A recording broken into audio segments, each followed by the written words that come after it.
everyone, and welcome to another exciting episode of Easy Learners Podcast.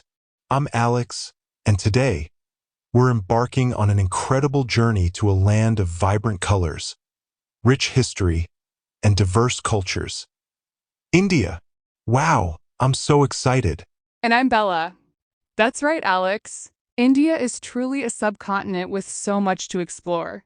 From ancient traditions to modern marvels, it's a country that captivates everyone. Let's dive in. Fantastic. So, Bella, let's start with the basics. What's the capital city of India? I always get a little confused between Delhi and New Delhi. That's a common confusion, Alex. The capital city of India is New Delhi. It's actually a part of the larger metropolitan area called Delhi. New Delhi was formally dedicated as the capital in 1931 during British rule, and it's known for its wide, tree-lined avenues and impressive government buildings. Old Delhi, on the other hand, is the historic heart, with narrow, winding streets and ancient monuments. It's fascinating. I see. So, New Delhi is the official capital. That makes sense. And speaking of fascinating, I've heard so much about Indian food.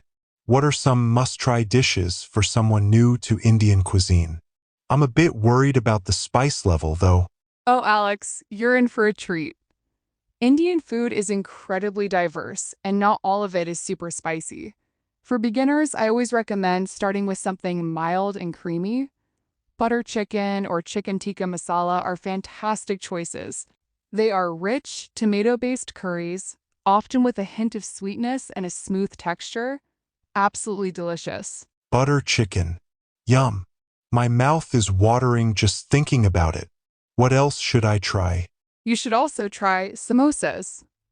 They are crispy, deep-fried pastries filled with spiced potatoes or meat, a perfect snack. And for a vegetarian option, saag paneer is wonderful. It's a creamy spinach dish with soft Indian cheese. Don't forget to pair your meal with some naan bread or basmati rice. Amazing. Samosas sound incredible. I love snacks. Now let's talk about animals. What's the national animal of India? I have a guess. Go on, Alex. What's your guess? Is it the tiger? Specifically, the Royal Bengal tiger? You got it, Alex. The Royal Bengal tiger is indeed the national animal of India. It symbolizes India's rich wildlife and is admired for its strength, agility, and power. India has done a lot to protect these magnificent creatures through conservation efforts like Project Tiger. It's truly inspiring. That's wonderful. I love how they're protecting such a powerful animal. Now let's move on to the people of India. What are they like, and what are some unique aspects of Indian culture? Indian culture is incredibly rich and diverse, Alex. It's a land of many languages, religions, and traditions. Generally, Indian people are known for their hospitality and warmth. Family values are very strong, and respect for elders is paramount. You'll often see people greeting each other with a namaste, which is a respectful gesture with palms pressed together. It's a beautiful way to show respect. Namaste. I've seen that. So graceful. Are there any other unique cultural aspects or festivals that stand out? Absolutely. India is famous for its vibrant festivals. Diwali, the Festival of Lights, is one of the most important, celebrated with lamps, fireworks, and sweets. Then there's Holi, the Festival of Colors, where people playfully throw colored powders and water at each other. It's pure joy. Also, the concept of unity and diversity is very strong in India, with so many different communities living together harmoniously. It's truly remarkable. Wow. Diwali and Holi sound like so much fun. I'd love to experience them someday. With such a vast country, how do people get around? What's the transportation like in India? India's transportation system is as diverse as its culture. For long distances, trains are incredibly popular and an iconic way to travel, offering a unique experience.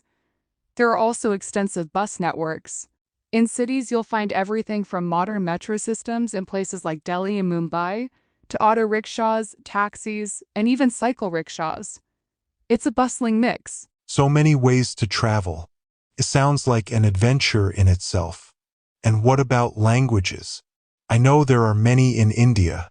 Indeed, India has 22 official languages, with Hindi being the most widely spoken, and English also serving as an official language and a common medium for communication, especially in business and education. Each region often has its own distinct language, like Bengali in West Bengal or Tamil in Tamil Nadu. It's a linguistic tapestry. That's incredible. So, to recap our incredible journey, we've explored New Delhi, savored the flavors of butter chicken and samosas, admired the majestic Royal Bengal tiger, learned about the warm hospitality and vibrant festivals like Diwali and Holi, and discovered the diverse transportation and languages of India. What an amazing country! It truly is, Alex. India offers an unforgettable experience for anyone who visits. Its rich history, spiritual depth, and incredible diversity make it a truly unique destination. We hope this episode has inspired you to learn more about this fascinating country. It certainly has, Bella. Thank you for being such an amazing guide on this incredible journey. And to all our listeners, thank you for joining us on Easy Learners Podcast. Don't forget to keep exploring and learning. We'll see you next time for more exciting discoveries. See you soon, everyone. Namaste.